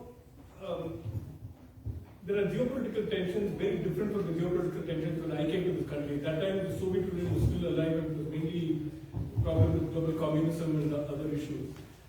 By and large, universities are not terribly affected by this, except in certain areas of technology, life sciences, and research. It should not, and I want to underscore this point, it should not inhibit you in any way, as long as you're not doing anything illegal or anything unethical or sharing any information that you're not supposed to be sharing in an unauthorized form. It shouldn't inhibit you from doing what you want to do. Stay strictly within the bounds of what you're allowed to do, but within that, it's almost your responsibility to pursue your interests as much as you can. That's not something that you should concern yourself with at all. I mean, we all know that for students from some countries, this is like a big issue. You know, when they enter into a lab, they look at with suspicion. You know, are you working for the military? Who are you working for? Thankfully, and you know, this is something Dr. Varun was talking about. India and the US are right on excellent terms. Educational institutions. So I was in India in December, January, where there are a number of outreaches from the top educational institutions in India to education institutions in America to start joint research. It's fantastic. The head of the NSF is an Indian, Dr. Panch, and I went to meet him. I had an almost 2-hour meeting with him on just talking about the India-US initiatives that are being launched for joint research between institutions in India and institutions here. The Indian government has now set up the National Research Foundation. There's a tremendous amount of excitement right now. How much of that will translate into reality, I don't know, but there is an enormous market at the Indian Institute of Science, at IIT Madras, at IIT Kanpur, IIT Bombay, IIT Delhi. I visited all these places and phenomenal excitement about increasing collaboration. I mention this for a very specific reason. With some other countries, we are cutting back collaboration as rapidly as we can. So the fact that there is this active promotion by the NSF here, by the NRF in India, by both governments, to try and increase research collaboration between institutions, is a very, very healthy and positive sign. So, Prabhu, I will add one more thing. It seems like you're saying that we're going into a shell, just talking to, I would say take the opposite, when things get like this, be fearless, find mentors, find people who've been here too, if you just came this year, find people who've been here 2 years, you'll be surprised, people will accept you, but the last thing you want to do is just go into a shell, because that's not going to open you up. This country rewards people who have, that courage and boldness, so do not do that. Don't be fearful. Dr. Varun just said that they're going to host office hours here. Great idea. Meet people, you'll run into support system, create your support system. And this could be any nationality. In fact, it should be diverse. It should just not be Indians. And I wholeheartedly agree with Samir. I think one of the drawbacks, at least from the time when I was an undergraduate, Indian students stayed together as a group and did not really assimilate with the rest of the students. And I think you should really make an effort to get to know other nationalities and other people. It may be challenging initially, but once you get over that hurdle, you'll find that they're human beings just like you and I, and they have the same fears and same sort of insecurities. But in essence, you'll make some new friends in the process. So I think it's a two-way street, right? It's not a one-way street. I mean, if you retreat into your shell, then you're going to have it's going to have the same effect on the other side. And I think it's on you to really foster that exchange.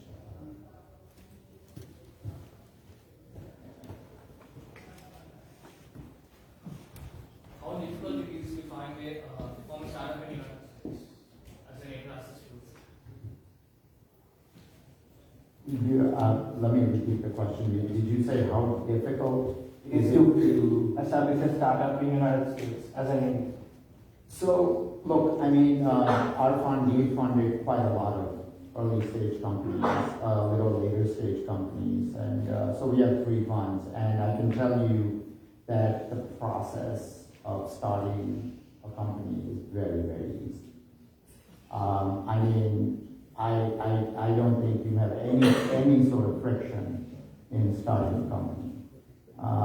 And I think you just, and I think, even universities and universities have facilities where they can actually help you incorporate company, give you advice, etc.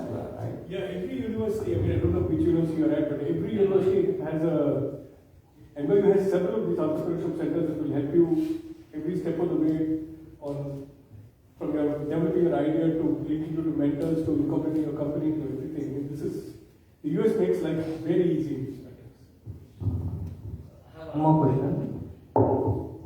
What if I do anything as a self-defense to any US citizen, as a lot more issues happening right now to Indians, right? If I do anything in terms of self-defense, do I need to face any kind of legal complications later?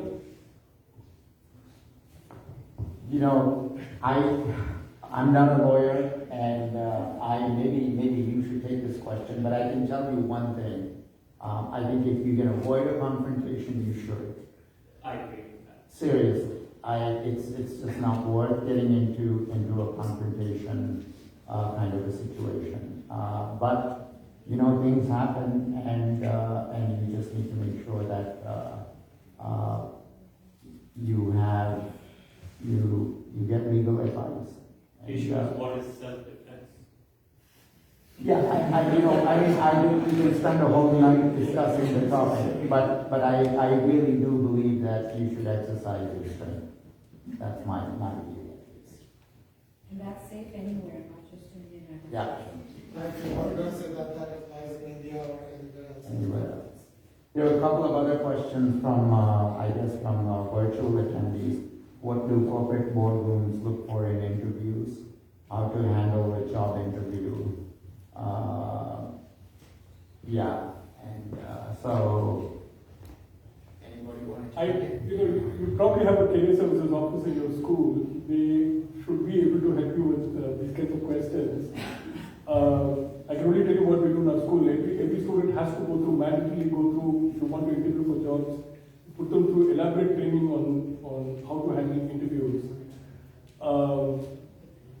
And what do companies look for is going to depend on your specialization. I mean, they're not going to ask one of the same questions they might ask me. So I think the university should be able to help you with this, the career officers. Any other questions? Yeah. Adding to this question regarding the startups, so if we are on visa for F1 or H1, how? It's okay, it's okay. How it is easier to start a company on an F1 or an H1 visa?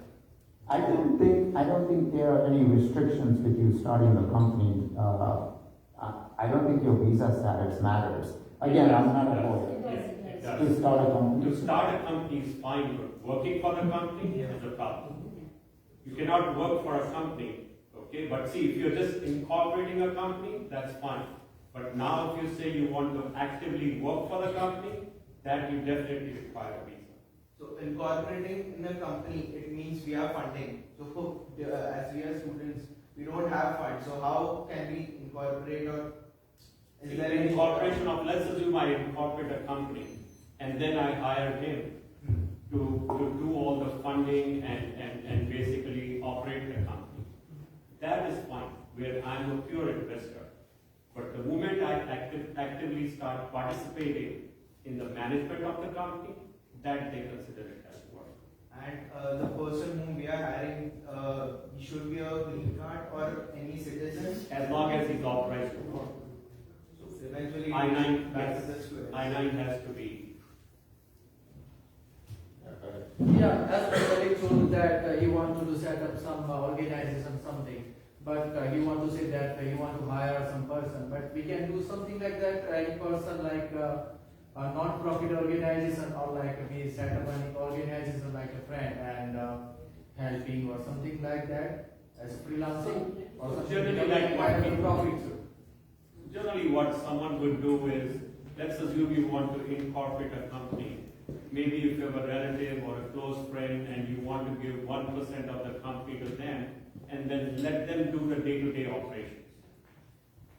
Yeah, but they will do operation and everything else. But if I need some employee, I want to show that I have a 4 or 5 or 6 employees, and they are not taking the money from my organization because they want to just support me. So is there kind we can set up or something, we can do that? When you say you will employ someone and not pay them? Maybe, yes.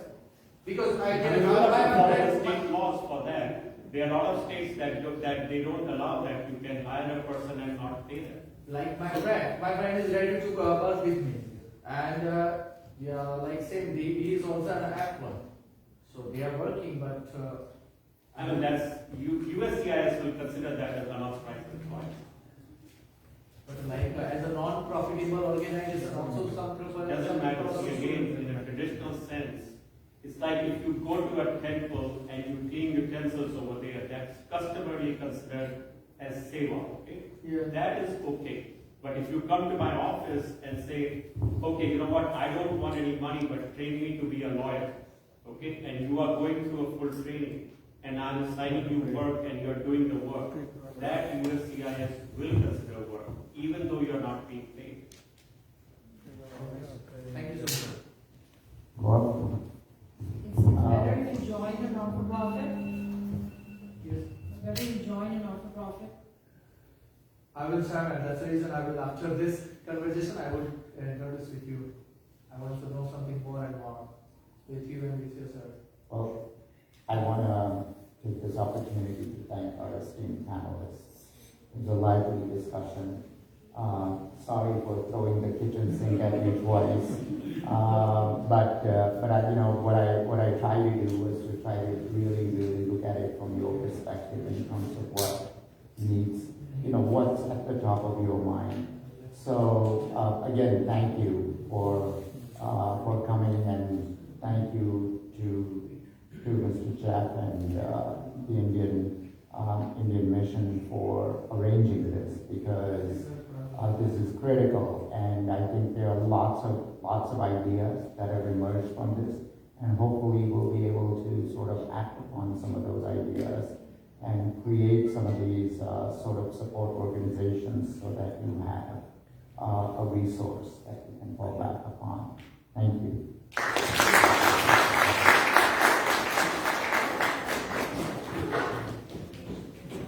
Thank you, Mr. Shukla, and all our esteemed panelists for the insightful discussion. Thank you very much. Mental health, as we all know, is an important element of our overall well-being, especially during college days. Therefore, I would now like to request Professor Sonia Sajde, Chair of the Psychology Department at the College of Arts and Sciences, Pace University, to share her advice with the students.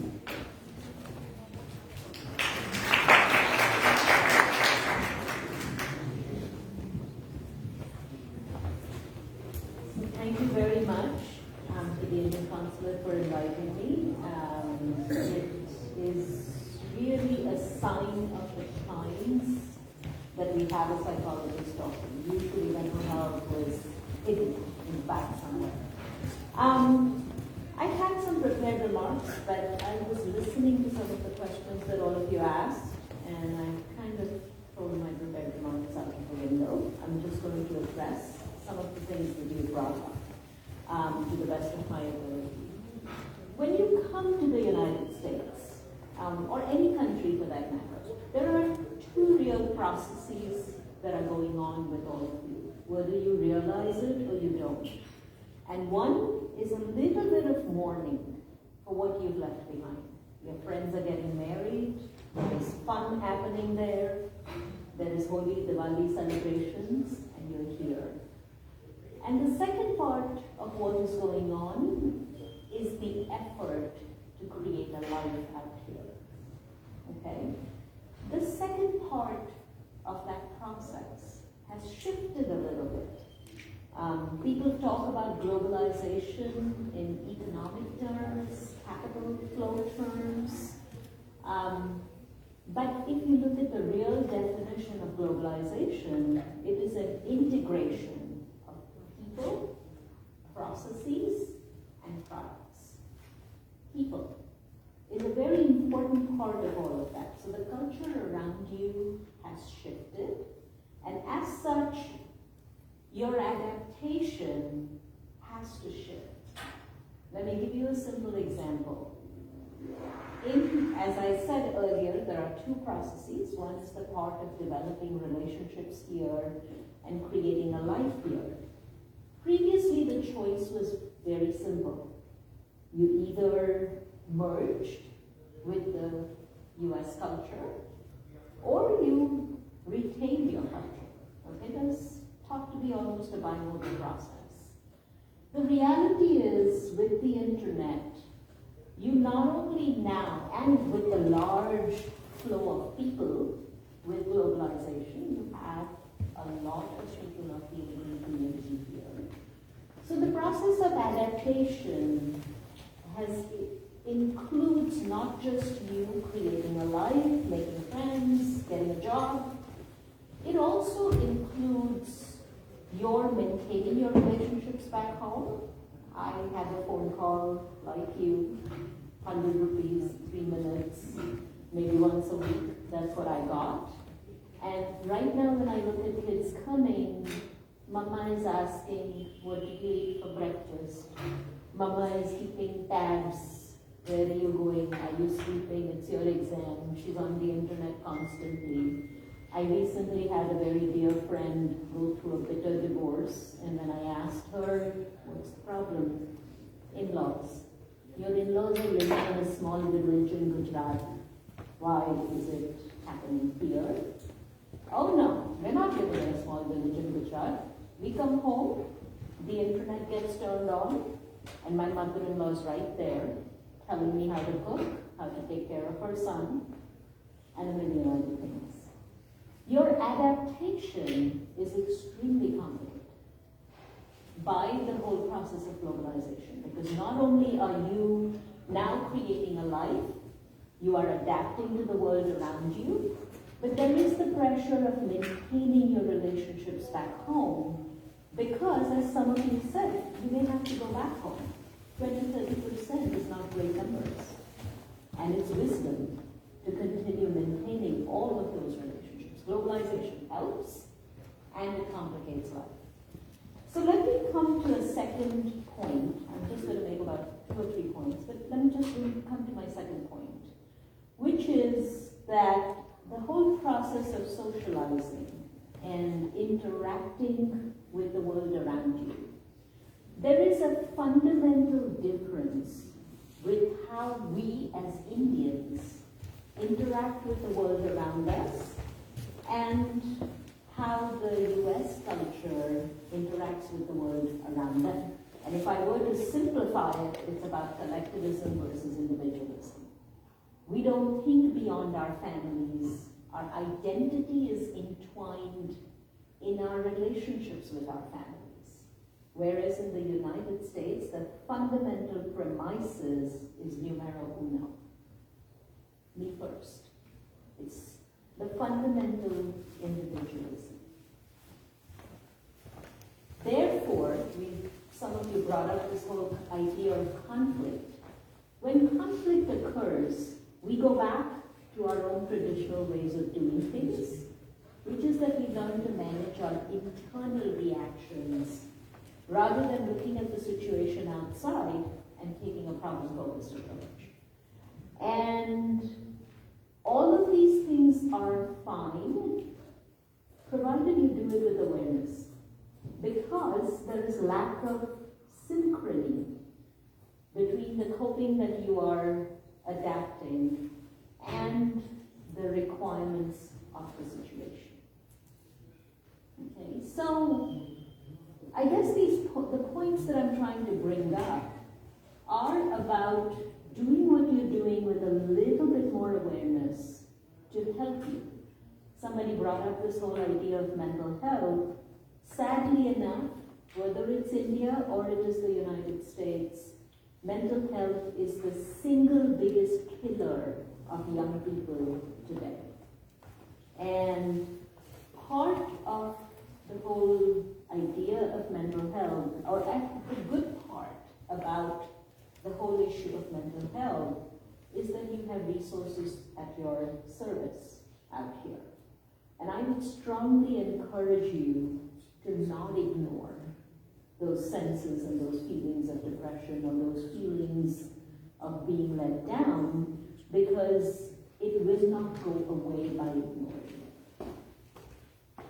Okay. And it's important that you go out, you seek help, and address them directly. Again, like I said, internal management versus going out there, figuring out what you want, and getting it for yourself. Another important point that I will bring up is this whole issue of racism and sexism, and the issue of conflict. You will come across this many times, and I can tell you, for those of you who plan to live here and do manage to live here, the higher you go, the worse it will get. There will be many times when you will be the only woman, the only person of brown skin color. I didn't know I was brown skinned until I came to this country. And perhaps sometimes the only person with an accent in the room. And those are difficult moments, and it's important to approach those with awareness. Not every act of sexism and racism requires you to be militant. If you come to me as the chair of the psychology department at PACE and tell me that I'm experiencing racism and sexism, I I would immediately say to you, yes, call up the Chief Diversity Officer, here's what you do, here's what you do, you cannot ignore it. And now that you told me, I can't ignore it either. If you asked me as your big sister in this immigration process, I've come here just a little bit before some of you, I will tell you that it's very, very important to pick your battles. Because do you want your story to be that of being a victim, of fighting what is there? Or do you want your story to be one of having succeeded against all odds? Okay? And I'll just end with saying to all of you that all of you came here for a reason. The reasons differ for each of you. The dreams differ for each of you. And when things get tough, it's very important to go back to those reasons. Okay? And remember, coming from India, you have incredible coping abilities. Whether it is meditation, it is your music, it is your Bollywood, it's your buddies, or it is mama on the internet. You come here with incredible resources. Be aware of them and use them to your benefit. So I don't think I have anything more on my plate, but thank you. Thank you very much for your help.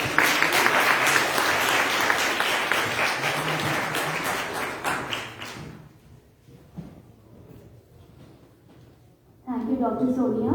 That was indeed very insightful. I want to express my gratitude to all of you for your participation and contribution to this event. A big thanks to the panelists for taking the time to speak with our students this evening and share valuable advice with them. I also want to thank the students for joining us, especially those who have traveled from other states. It's always a pleasure to engage with you. Please stay connected with us at the consulate. Now I request everyone to join us for a group photo, followed by the dinner at the ground floor. Please.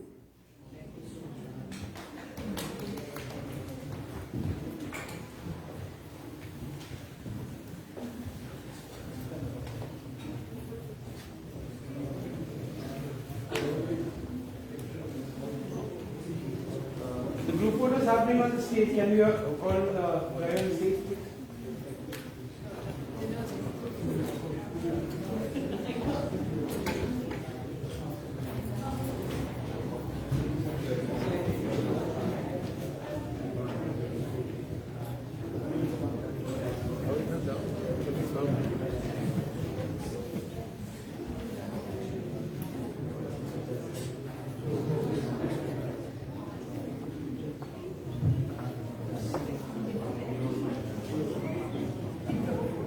You all can join